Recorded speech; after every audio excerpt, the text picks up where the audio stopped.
Hora do Arthur de Faria no Conexão RS para falar sobre o romance Robinson Crusoe. Roda aí.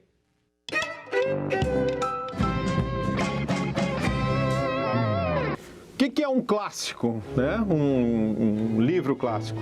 Um livro clássico é aquele que dá testemunha do seu tempo, ao mesmo tempo em que segue conversando com os novos tempos que vêm se sucedendo, né? Ou seja, é um livro que não perde o sentido, mas que ao mesmo tempo ele se mantém como um retrato do que foi, né?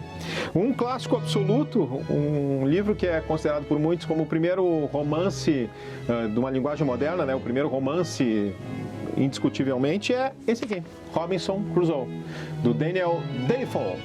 Ou Defoe, em inglês, né? Nascido em 1660, morreu em 1731.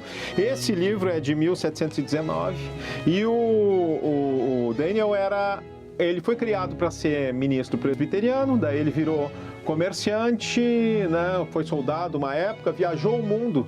Naquela época de final de século XVII, começo do século XVIII, em que o Novo Mundo ainda era bem novo.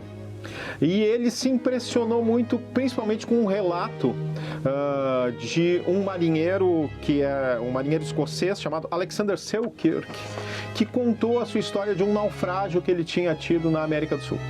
Baseado nisso, o Defoe, quando já tinha escrito muitos livros, mais de 60 livros, já na sua idade madura, ele escreveu esse romance, que conta a história, todo mundo sabe, né? Todo mundo já ouviu falar nessa história, da ilha deserta, do sujeito que vai parar numa ilha deserta e aí, depois de muitos anos, encontra um nativo que ele chama de Sexta-feira e tal.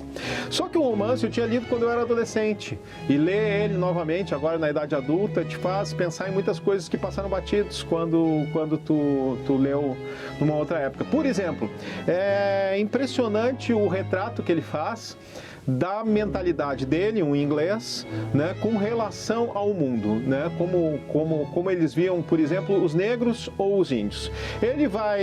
A história é que ele vem para o Brasil, se estabelece no Brasil, o personagem da história, né, plantando cana, e ele é um empreendedor muito religioso e tal, né.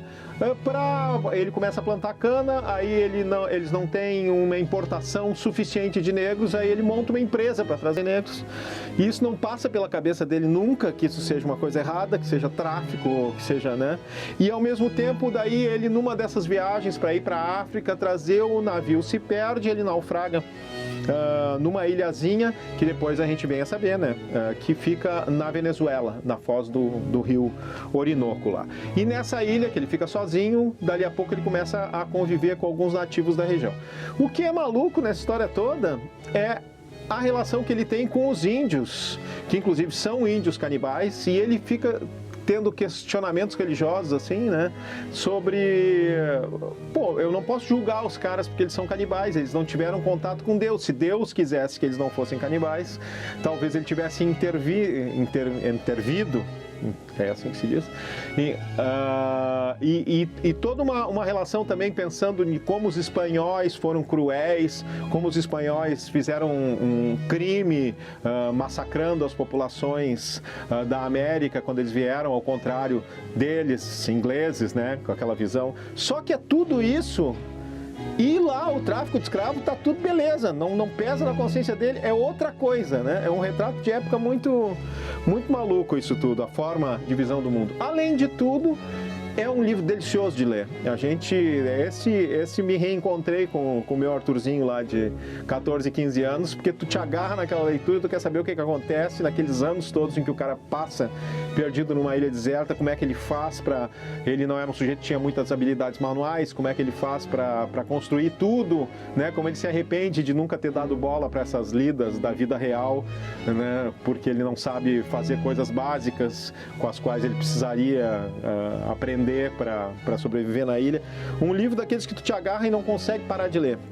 Grande livro, nessa edição muito legal da LPM, inclusive com essa capa linda aqui, feita pelo Fraga.